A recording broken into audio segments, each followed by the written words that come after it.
Every day in Shema we say it multiple times a day. You will love Hashem your God with all your heart, with all your soul, and with all your might. Well, what if I don't? Sorry. I tried. I don't really feel love for Hashem today. What am I supposed to do? So Hashem commanded me to do something that's not really voluntary per se. So how does it make sense? How does it make sense to command me to... Because love is an emotion. Love is not an action. You can command me to do all the actions in the world. But love is an emotion. It's not voluntary. How does it make sense that Hashem commands us to experience an emotion? And the answer is very simple. Go back one verse. The verse before V'ahavta says, Shema Yisrael Hashem Elokeinu Hashem Echad. Hear, O Israel, Hashem is your God, Hashem is one. Hear. That's the real instruction. The instruction is listen. Understand, focus, pay attention to the fact that Hashem is our God and Hashem is one. We learn about the oneness of Hashem and the unity of all creation. And to the degree that we're capable of understanding it, as much as we can understanding about Hashem, about the way that Hashem works and Hashem's characteristics, etc., etc. If we learn about Hashem, Shema Yisrael, Hashem Elokeinu Hashem Echad, if we listen and hear, we listen about Hashem, and we connect with it, and that becomes a part of our perspective.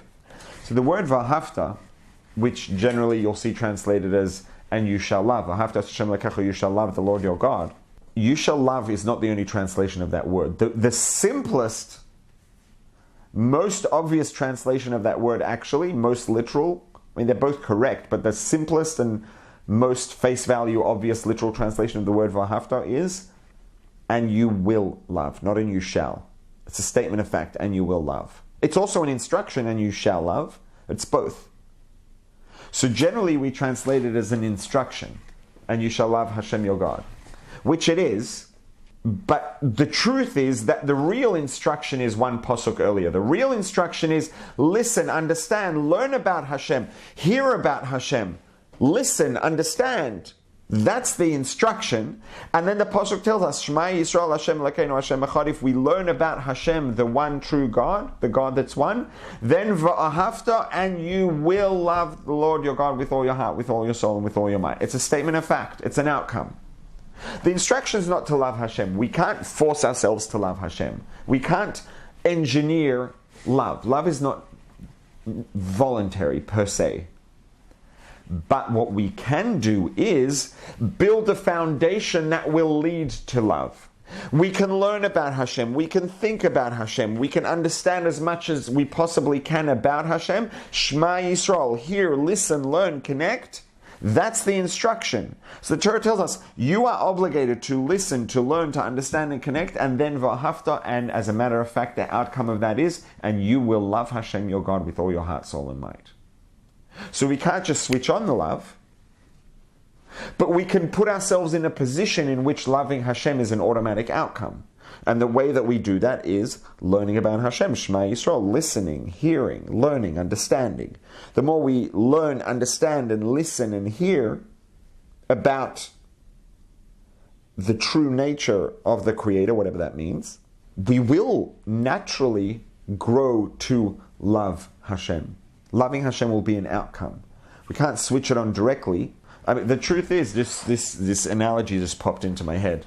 I use this analogy for a number of things, and there was just some cake baking on Erev Yom Kippur in the house, so it's on my mind. I guess it's in my short-term memory. If you want a cake, you can't just will a cake into being. You can't.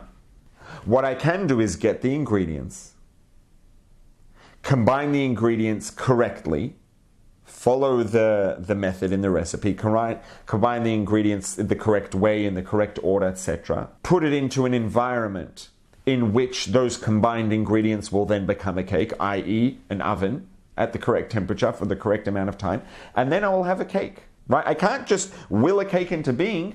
What I can do is organize the ingredients, and when the ingredients are in place in the correct way and the correct method is followed, the outcome is a cake. It's the same thing. I can't will love for Hashem into being. It's not possible. What I can do is take the ingredients to create, to generate, to cultivate love for Hashem are, number one, knowledge, information, understanding, awareness about Hashem. The more we learn about Hashem, the more we have the correct ingredients in play. If the correct ingredients are there and the method is followed, the outcome is a cake. If we have the ingredients for loving Hashem, i.e. actually knowing about Hashem, those are the ingredients, the outcome is, then we will have love for Hashem. Not because we willed love into being. You can't will a cake into being and you can't will love into being. You can work on the ingredients for the cake, and then what happens is the outcome is the cake. We can work on the ingredients of love for Hashem, and the outcome is love for Hashem. That's what the Torah is telling us. Step number one is the ingredients. The ingredients are Shema Yisrael Hashem Elokeinu Hashem Echad. Listen, hear, learn, understand about Hashem, and then you can love Hashem. Not only and then you can, and then you will. V'ahavta, and you will love Hashem. If you like that video, hit the subscribe button and notification bell below for hours of the best Jewish content online.